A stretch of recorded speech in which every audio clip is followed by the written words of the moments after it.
योगी आदित्यनाथ। गोरखपुर में सीएम योगी ने ललकारते हुए नए उत्तर प्रदेश को नया भारत कहते हुए संबोधित किया।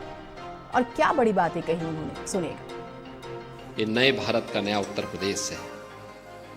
यहां पर सुरक्षा भी है, संस्कृति भी है और समृद्धि भी है। जहां संस्कृति है वहीं समृद्धि है और इन सब के लिए आज हम प्रतिबद्धता के साथ काम कर रहे हैं। इस अभियान के साथ गोरखपुर और बस्ती मंडल के आप सभी युवा उद्यमियों को इतने बड़े पैमाने पर आप आए हैं, मैं आपका स्वागत करता हूं, आपको बधाई देता हूं।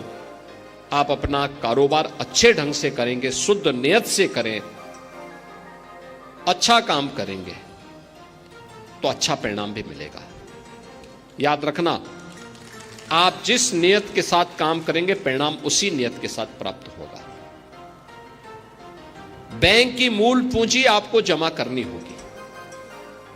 10% की मार्जिन मनी पहले लगाने की तैयारी करिए, फिर गवर्नमेंट भी आपको 10% मार्जिन मनी दे देगी। जो भी ब्याज आएगा, अगर आपकी नियमित किस्त आप चुका रहे हैं तो ब्याज की पूरी रकम सरकार चुकाएगी।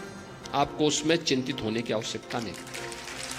और फिर कारोबार को आप आगे बढ़ाना चाहेंगे तो फिर इसमें हम 7.5 लाख तक की लिमिट लेंगे, फिर 10 लाख रुपए तक की लिमिट लेंगे तो आपका कारोबार आगे बढ़ता जाएगा। सरकार आपके साथ हर संबल में खड़ी होती हुई दिखाई देगी।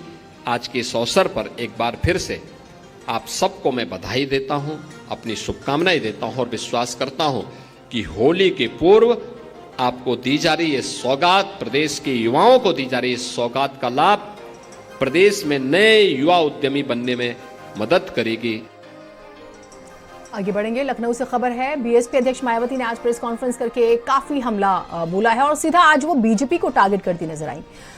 उन्होंने कांग्रेस पर भी हल्का सा निशाना साधा, मौजूदा यूपी सरकार और केंद्र सरकार के काम करने के तरीकों पर सवाल उठाए। साफ तौर पर कहा कि सरकार के पास पैसा है फिर भी वो खर्च नहीं करती। सुनिएगा। केंद्र की तरह यूपी सरकार के पास भी धन की कमी नहीं है, लेकिन इसका इस्तेमाल यहाँ के गरीब लोगों के हित कल्याण तथा इनके जीवन सुधार में पूरे सही से नहीं होना, ये काफी चिंताजनक बात है। ये कांग्रेसी कृत्य है। ये तो कभी कांग्रेस के जमाने में होता था। ये कांग्रेसी कृत्य है जिस नक्शे कदम पर अब भाजपा सरकारें भी चलती हुई नजर आ रही हैं।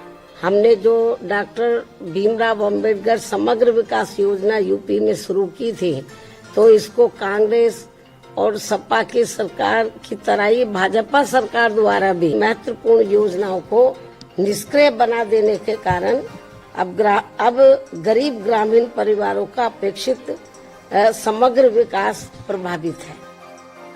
भाजपा सरकार के मध्य प्रदेश भाजपा सरकार के वरिष्ठ मंत्री द्वारा विभिन्न सरकारी कल्याणकारी योजनाओं के लाभार्थियों को भिखारियों की फौज बताने से इन करोड़ गरीब अपेक्षितों के प्रति इनकी हीन, संकीर्ण एवं जातिवादी सोच ज्यादा प्रदर्शित होती है, जो ये गंभीर विषय भी है। क्योंकि सरकार द्वारा पहले अपनी गलत नीतियों में कार्यकलापों आदि से इन नागरिकों को महंगाई, गरीबी, बेरोजगारी, अशिक्षा, पिछड़ापन आदि की गुलाम व लाचार जिंदगी में बांधना और फिर सरकारी योजनाओं के तहत इन्हें कुछ राहत देकर अपमानित करना, ये अति शर्मनाक है। मामूली सा राहत देकर, उससे भी दुखद बात यह है कि दलित, शोषित, पीड़ित गरीबों को थोड़ा सा अनाज देकर इनका वोट लेकर सरकार बनाना और सरकार बन जाने पर इनको भिखारियों की फौज बताकर इनके आत्मसम्मान व स्वाभिमान को जबरदस्त ठेस पहुंचाने वाली खुली गरीब विरोधी जातिवादी राजनीति करना ये ठीक नहीं है और इसकी जितनी भी निंदा की जाए वह कम है। यूपी ही नहीं बल्कि पूरे देश में भाजपा सरकारों द्वारा कानून व सरकारी मशीनरी का दुरुपयोग करके धर्म विशेष के नागरिकों व उनके धार्मिक स्थलों आदि को जो टारगेट किया जा रहा है, वह संविधान की मान मर्यादा व उसके धर्म निरपेक्षता के मूल सिद्धांत के विरुद्ध वास्तव में देश के विकास को बाधित करने वाला कदम है। मेरा यही कहना है, केंद्र व यूपी सहित सभी राज्य सरकारों को अपनी संकीर्ण, द्वेषपूर्ण, जातिवादी व सांप्रदायिकता आदि के कृत्यों से जरूर बचना चाहिए। खबर कौशाम्बी से सामने आई जिसने सभी को हैरान कर दिया। क्या कौशाम्बी के साथ साथ यूपी को दहलाने की साजिश हो रही थी? बब्बर खालसा गैंग का नाम कैसे सामने आता है? गुरवंत सिंह पन्नू का नाम कैसे सामने आता है? ये स्पेशल रिपोर्ट देखिए।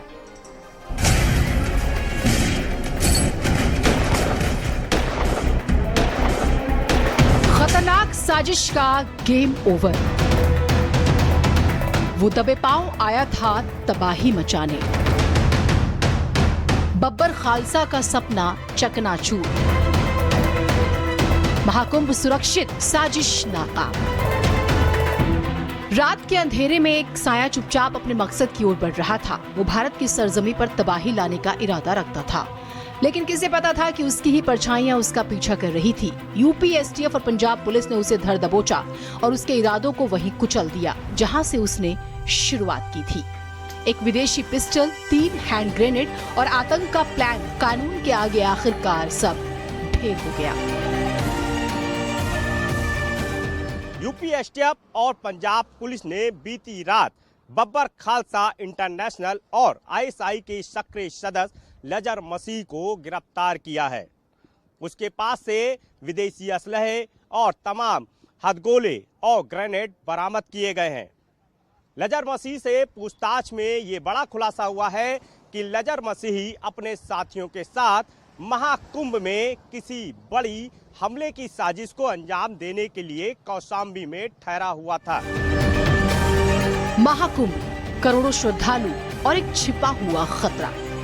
बब्बर खालसा का खूनी खेल शुरू होने से पहले ही खत्म कर दिया गया। लाजर मसीह जो ड्रोन से हथियार मंगवा रहा था, जिसने बॉर्डर पर खौफ का सामान मंगवाया था, आज वही सलाखों के पीछे है। लेकिन क्या इसके पीछे कोई और भी है? क्या ये सिर्फ एक मोहरा था? जानिए यूपी के डीजीपी प्रशांत कुमार का इस बड़ी सफलता पर क्या कहना है।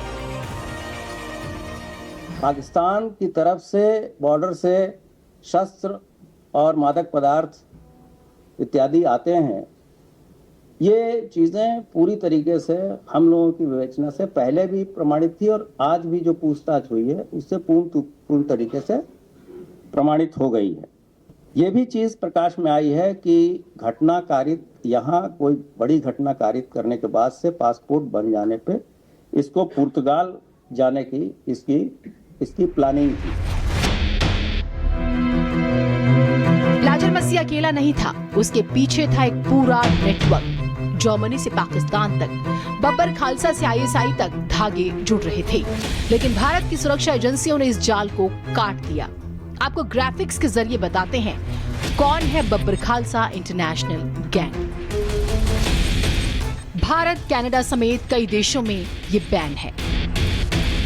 विदेश भागे आतंकी, बाहर बनाया नेटवर्क। ड्रोन के जरिए हथियारों की सप्लाई करते हैं। पंजाब में कई आतंकी घटनाओं को इन्होंने अंजाम दिया। पूर्व मुख्यमंत्री बेअंत सिंह की हत्या का भी आरोप है इन्हीं पर। ये लाजर मसीह पर पहले भी 3 एफआईआर हैं। 2024 में ये जुडिशियल कस्टडी से भागा हुआ था और तब से ऑन द रन था। सो आज सुबह यूपी पुलिस के साथ हमारी पुलिस ने इसे गिरफ्तार किया है। इससे लाजर से हमें 3 hand grenades, active hand grenades recover हुए हैं, 2 डेटोनेटर्स, एक फॉरेन बेस्ड पिस्टल रिकवर हुआ है, साथ में 13 लाइव कार्ट्रिजेस रिकवर हुए हैं। इसके साथ इसकी जो नई आइडेंटिटी के साथ वहाँ पर रह रहा था, उसमें इसका आधार कार्ड और कुछ कैश अमाउंट भी जो है वो रिकवर हुए हैं। एक और खतरनाक खेल खत्म हुआ, लेकिन कहानी यहीं नहीं रुकती, क्योंकि परछाइयों में छिपे दुश्मन अभी भी जिंदा है। बब्बर खालसा का जाल तोड़ा गया, मगर निगरानी अब और कड़ी होगी। भारत की सुरक्षा एजेंसियां सतर्क हैं। हर कदम पर चौकसी बढ़ा दी गई है, क्योंकि ये जंग खत्म नहीं हुई है, बस अगला बार रोकना बाकी है। ब्यूरो रिपोर्ट, भारत समाचार। अब बात करेंगे मोहम्मद शमी की। एक बार फिर से विवादों में घिर गए हैं इंडियन क्रिकेट टीम की जान और आईसीसी टूर्नामेंट में देश के सबसे सफल गेंदबाज मोहम्मद शमी इस्लाम धर्म के तथाकथित ठेकेदारों के निशाने पर आ गए। शमी के एक एनर्जी ड्रिंक पीने पर इतना बवाल मच गया कि कोई उन्हें शरीयत का दोषी बताने लगा तो कोई इस्लाम का गद्दार। क्या है पूरा मामला, स्पेशल रिपोर्ट।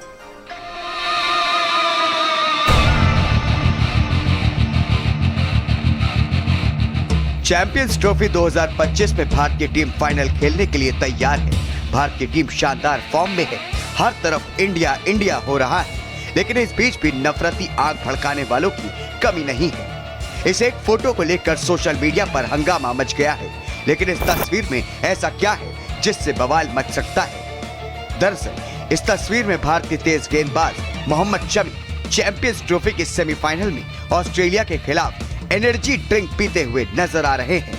ये बात कुछ लोगों को रास नहीं आई है। सोशल मीडिया पर उन्हें ट्रोल किया जाने लगा है। कोई उन्हें शरीयत का दोषी बताने लगा तो कोई उनको इस्लाम का गद्दार। शमी के ड्रिंक पीने पर बवाल, सोशल मीडिया पर बड़ा उबाल, क्रिकेटर को किया जा रहा ट्रोल। फाइनल से पहले शमी का विरोध। भारतीय क्रिकेट टीम के स्टार तेज गेंदबाज मोहम्मद शमी सेमीफाइनल मुकाबले के दौरान एनर्जी ड्रिंक पीते हुए दिखाई दे रहे हैं। ये घटना रमजान के पवित्र महीने में हुई है। इस दौरान मुस्लिम समुदाय के लोग रोजा रखते हैं।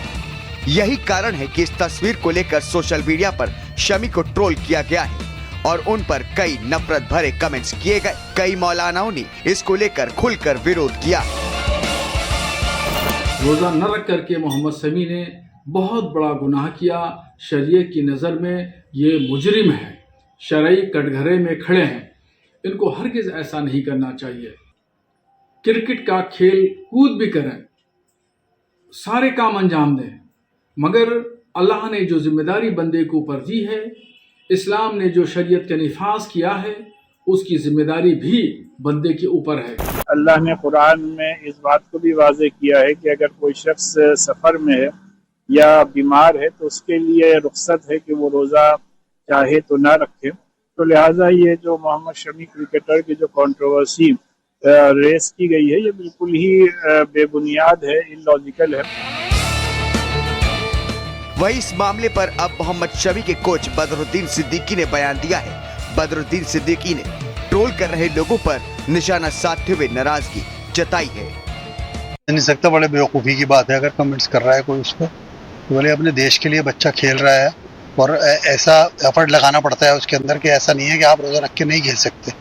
ये पुराना टाइम नहीं है कि वो रोज़ा रख के खेल लिया, कोई एक आध प्लेयर होगा ऐसा खेल में ही नहीं कह सकता नहीं खेल सकते, लेकिन भाई जितना एफर्ट लगाना पड़ता है अब तो उसमें आप ही रोज़ा नहीं रख सकते। और माफ़ी आई है हमारे मज़हब में, ऐसा नहीं है कि इसका कोई सख्ती है कि भाई आप देश के लिए कोई भी ऐसा काम करें तो उसके लिए रोज़ा तोड़ सकते हैं। आप इसका बदल बाद में कर लें, बाद में रोज़ा रख सकते हैं, उसमें कोई परेशानी नहीं है। आपको बता दें कि सोशल मीडिया पर एक सेक्शन शमी को ट्रोल कर रहा है, लेकिन कुछ लोग ऐसे भी हैं जो धर्म से ऊपर देश को रखने के लिए शमी की सराहना भी कर रहे हैं।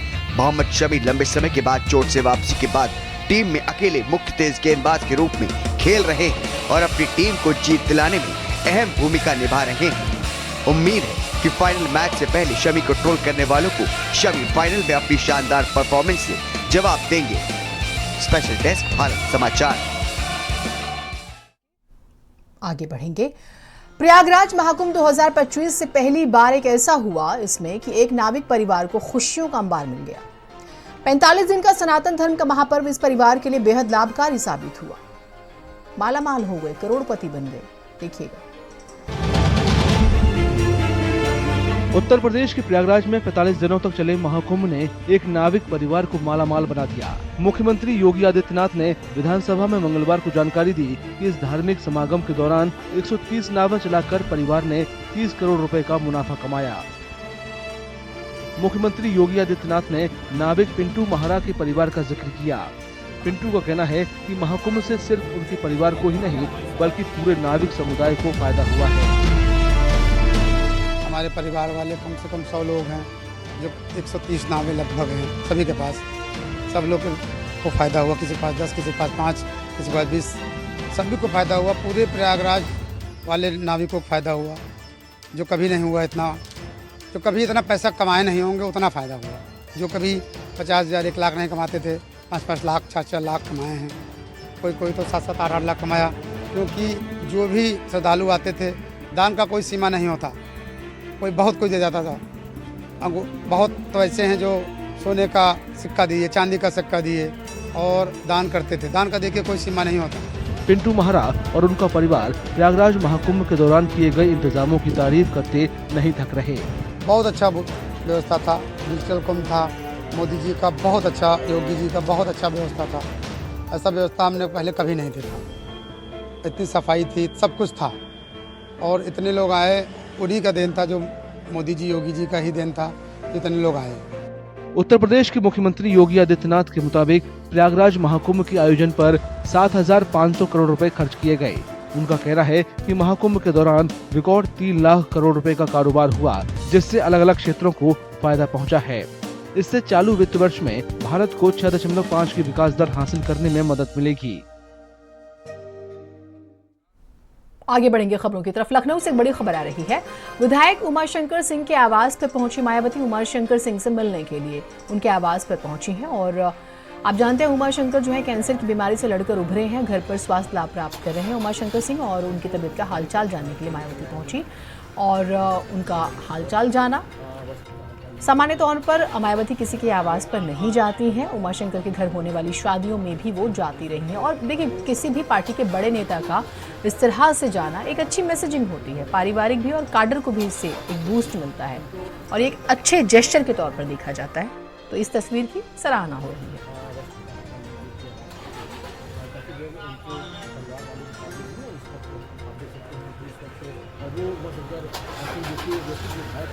तो ये तस्वीरें हम आपको दिखा रहे हैं।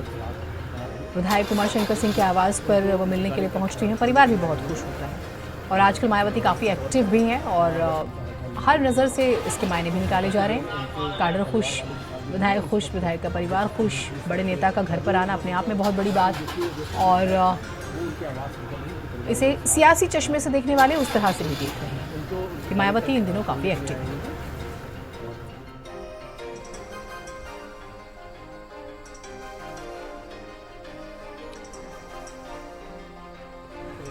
तो विधायक से जो है मायावती मिली, उनके परिवार से भी मिली और तबीयत का हाल चाल जाना। कौशाम्बी एक बार फिर से चलते हैं। आतंकी लजार मसीह की गिरफ्तारी से जुड़ी बड़ी खबर आपको बता दें। पंजाब पुलिस की ट्रांजिट रिमांड की अर्जी खारिज। सीजेएम कोर्ट ने ट्रांजिट रिमांड की अर्जी खारिज की। पंजाब पुलिस ने 36 घंटे ट्रांजिट रिमांड मांगी थी। कोर्ट ने 14 दिन की न्यायिक हिरासत में भेजा। भरवारी बाईपास से गिरफ्तार किया गया आतंकी 3 सक्रिय हैंड ग्रेनेड, 2 डेटोनेटर और एक विदेशी पिस्टल इसके पास मिली है। आतंकी के कब्जे से 13 कारतूस भी बरामद किए गए हैं। तो ट्रांजिट रिमांड की अर्जी जो है वो खारिज हो गई है।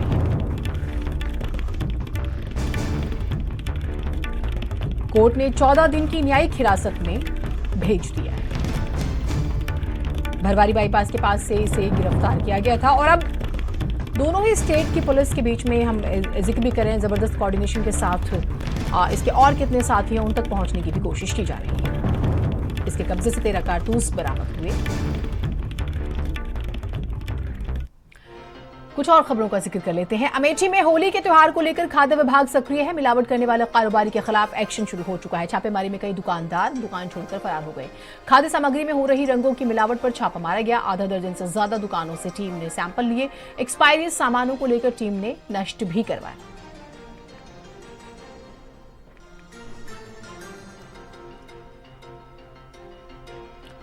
उधर लखनऊ में बेहोश खबर आ रही है। लखनऊ में बेहोश किए गए बाघ को छोड़ा गया। दुधवा के सोनारीपुर रेंज में छोड़ा गया बाघ को।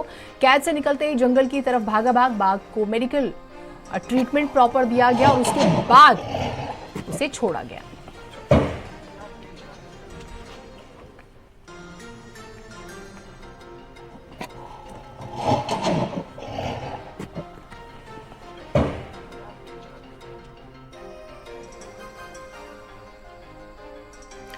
और एक छोटा ब्रेक ले रहे हैं, कहीं मत जाइएगा। आप देख रहे हैं